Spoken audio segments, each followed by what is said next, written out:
नागपूरची दंगल आपल्या अंगाशी येते असं वाटल्यावर, आय रिपीट वन्स अगेन, नागपूरची दंगल भाजपा आणि सत्ताधाऱ्यांच्या अंगाशी येते असं वाटल्यावर यांना शिळ्याकडीला ऊत आणणं भाग होतं.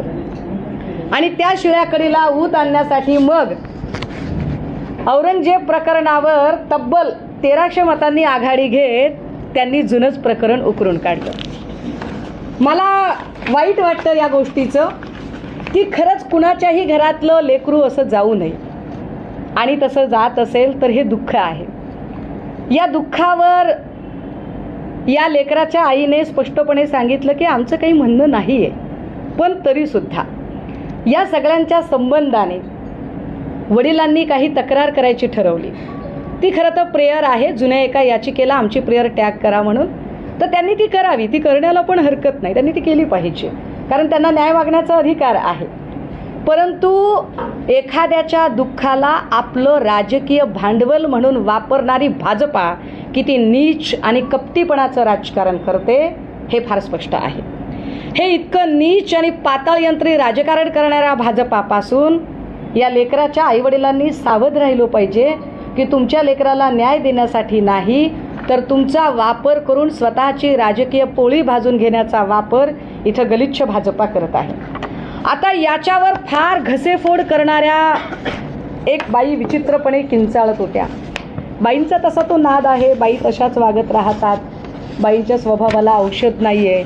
परंतु मी अत्यंत नम्रपणे आणि जबाबदारीने सांगितलं पाहिजे, काल सोशल मीडियावर खूप धुमाकूळ चालू असताना अनेक लोक म्हणत होते की झोपडपट्टीतली भाषा वापरली, झोपडपट्टीसारखं बोललं जाते. परंतु अत्यंत विनम्रतेने सांगितलं पाहिजे की झोपडपट्टीला सुद्धा एक क्लास असतो. झोपडपट्टीतली लोक काबाड कष्ट करतात, पण ती प्रामाणिकपणे स्वतःची रोजीरोटी मिळवतात. झोपडपट्टीतली लोक भलेही गरीब असतील, परंतु ती लोक आपलं इमान विकणारी नसतात. त्यामुळे कृपया वाघबाईंबद्दल बोलताना झोपडपट्टीचे उदाहरणं कुणी देऊ नयेत. आता ह्या बाई कोण आहेत ज्या फार म्हणतायत की मी लढले, मी संजय राठोडच्यासाठी लढले. माझं त्यांना सभागृहाच्या बाहेरून का बरं, तर त्याचं कारण आहे. सभागृहामध्ये ज्यांना आम्ही सदस्यत्व दिलं त्या महिला आता बऱ्यापैकी जिकडे खवा तिकडे थवा असं म्हणत त्या उडून भूर झालेल्या आहेत. आणि प्रामाणिक पुरुष सदस्य ज्या वेळेला बोलतात त्यावेळेला भाजपा बायकांच्या आडून नथीतून तीर मारण्याचा प्रयत्न करतं, आणि मग भाजपा बायकांच्या आडून व्हिक्टीम कार्ड खेळायचा प्रयत्न करतं. त्यामुळे भाजपाला उत्तर देण्यासाठी मला इथे पत्रकार परिषद घ्यावी लागेल. काल त्या विचित्र बाईने किंचाळत असं सांगितलं की उद्धव ठाकरेंनी क्लीन चिट दिली का नाही ते विचारा, उद्धव ठाकरेंना विचारा तुम्ही. खरं तर या बाई कधी काळी उद्धव ठाकरेंकडेही पक्षप्रवेशासाठी अगदी गडबडा लोळत आल्या होत्या, तर तो संदर्भ आता मला काढायचा नाही आहे. परंतु ज्यांना वाटतंय की उद्धव ठाकरेंनी क्लीन चिट दिली, जर तुम्ही त्या क्लीन चिटला प्रमाण मानून देवेंद्र फडणवीस यांनी संजय राठोडांना मंत्री केलं असेल, तर वाघबाईचा नेता देवेंद्र फडणवीस खरा असेल. आणि जर देवेंद्र फडणवीस खरे असतील तर याचा अर्थ असा आहे की वाघबाई भटक्या विमुक्तातल्या एका नेत्याचं राजकीय आयुष्य उद्ध्वस्त करत होत्या. याचा अर्थ असा आहे की वाघबाई स्वतःच्या राजकीय करिअरसाठी पूजा चव्हाण नावाच्या भटक्या विमुक्तातल्या एका पोरीच्या अब्रूचं मातेरं राजकारण्यांच्या समोर उधळत होत्या. आणि समजा जर ही क्लीन चिट चूक असेल तर वाघबाई कसल्या लढत आहेत? लढण्यासाठी लगेचच भाजपच्या सदस्यत्व पदाचा सुद्धा राजीनामा देऊन आमदारकी तर तोंडावर फेकून मारली पाहिजे, आणि भाजपने संजय राठोडची केस पुन्हा एकदा रिओपन केली पाहिजे. का मंत्री म्हणून घेतलं? ज्या अर्थी मंत्री म्हणून घेतलं त्या अर्थी तुम्हाला तो योग्य वाटत असेल, आणि योग्य वाटत असेल तर तुमचं नक्कीच तुम्ही भटक्या विमुक्तातल्या एका नेत्याचं राजकीय आयुष्य उद्ध्वस्त करण्याचा प्रयत्न करत होतात. आता हे बोलायला का जागा आहे की त्या कशा उद्ध्वस्त करतात आयुष्य, तर मी काही आपल्याला गोष्टी दाखवल्या पाहिजेत. पुण्यामध्ये आमचे उपनेते रघुनाथ कुचिक जे आहेत, रघुनाथ कुचिक यांच्या संदर्भाने वाघबाई फार अक्राळ विक्राळपणे ओरडायला लागल्या, बोंबलायला लागल्या.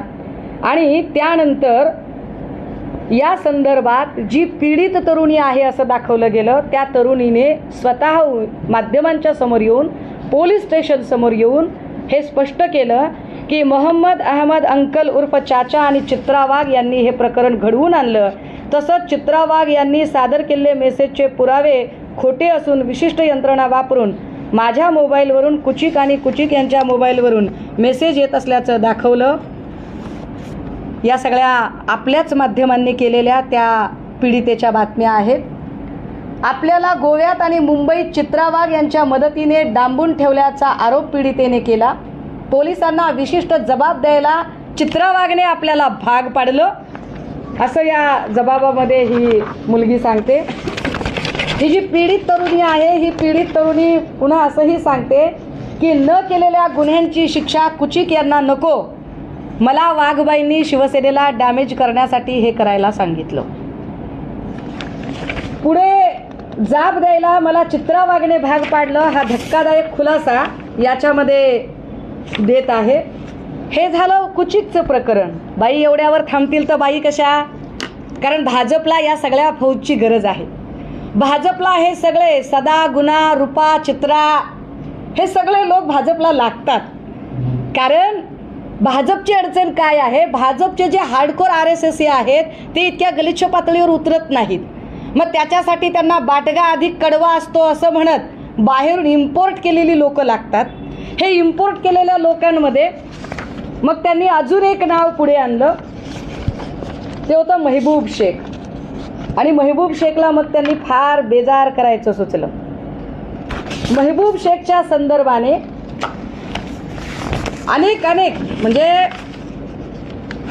महबूबने अत्याचार केला नाही ह्या माध्यमातल्या बातम्या तर सोडा, या सगळ्या माध्यमांमधल्या बातम्या तर सोडा, परंतु माझ्याकडे काही FIR कॉपीज आहेत आणि या FIR कॉपीजमधली मी एक माहिती वाचूनच दाखवली पाहिजे की महबूब शेख याच्यावर जे आरोप झाले होते त्याच्यामधली जी पीडित आहे, मी नाव आणि तपशील वगळते जाणीवपूर्वक, मला त्या महिलेच्या सुरक्षेची काळजी आहे म्हणून, आणि फक्त त्यातला काही मजकूर वाचते की त्यानंतर घाबरलेल्या अवस्थेत मी हॉटेलात जाऊन झोपी गेले व माझ्या रूमचे दार नदीमने बाहेरून लावून घेतले.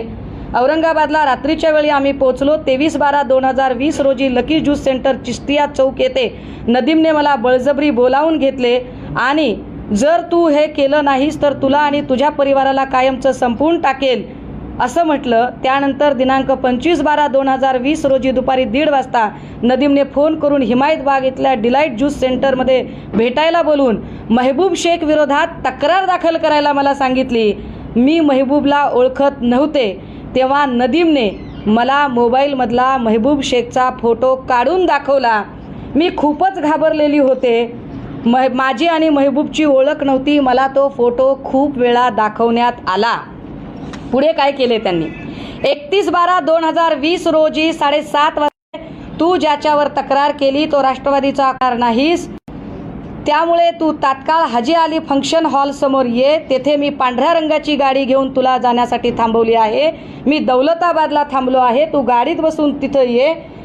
मी त्याप्रमाणे आहे त्या कपड्यावर गाडीत बसून दौलताबादला गेले. तिथे दुसऱ्या गाडीत नदीम शेख, रियाज शेख, विशाल ड्रायव्हर हे होते. ते मला गाडीत बसून अहमदनगरच्या संकेत हॉटेलला घेऊन गेले. तिथे रूममध्ये मला सोडून माझा मोबाईल त्याच्या ताब्यात घेऊन मी 1-1.5 तासात येतो म्हणून नदीम गेला. त्यानंतर 1.5 तासांनी नदीमने येऊन मला ज्यांनी काम दिले आहे ती व्यक्ती आष्टी, कृपया हे माध्यमांनी ऑन एअर करावी, काय सांगितलेलं आहे. त्यानंतर 1.5 तासांनी नदीम येऊन मला ज्यांनी काम दिलेले आहे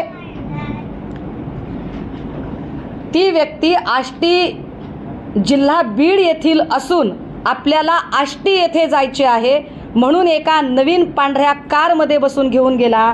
आम्ही 5:30 वाजता आष्टी येथे कृष्णा हॉटेल येथे थांबलो. त्यानंतर दिनांक 1 जानेवारी 2021 सकाळी 10 ते 10:30 वाजता नदीमने तेथे आलेल्या लोकांची ओळख करून देऊन त्यापैकी एक सुरेश धस साहेब यांची ओळख सांगून, पुन्हा एकदा वाचू, त्यानंतर दिनांक 1 जानेवारी 2021 सकाळी 10 ते 10:30 वाजता नदीमने तेथे आलेल्या लोकांची ओळख करून देऊन त्यापैकी एक सुरेश धस साहेब यांची ओळख सांगून हे येथील आमदार आहेत, तसेच हे मंत्री सुद्धा राहिलेले आहेत व ही हॉटेलं सुद्धा यांचीच आहेत अशी ओळख करून दिली आणि त्यांच्यासोबत असलेल्या दुसऱ्या व्यक्तीचे नाव जिया बेग असे सांगितले।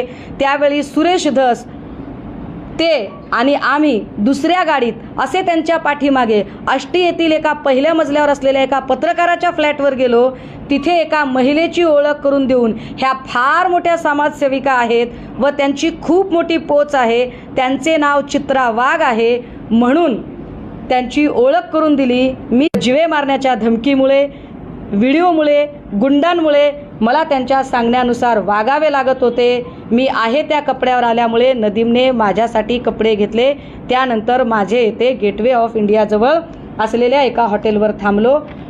तेथे विशालने मला पण ते तसंही करत नाहीत, पण महबूब शेख, कारण तो खऱ्याने लढत होता, महबूब शेखने मात्र अब्रू नुकसानीची केस टाकली।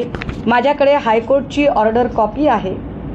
या हायकोर्टच्या ऑर्डर कॉपीमध्ये स्पष्टपणे खालचं जिल्हा कोर्ट, हायकोर्ट दोन्ही कोर्टामध्ये निकाल महबूब शेखच्या बाजूने आहे की ज्या चित्रा वाघने स्पष्टपणे राजकीय आयुष्य उद्ध्वस्त करण्याच्या हेतूने, डॅमेज करण्याच्या हेतूने हे सगळं केलं असं स्पष्टपणे म्हटलंय।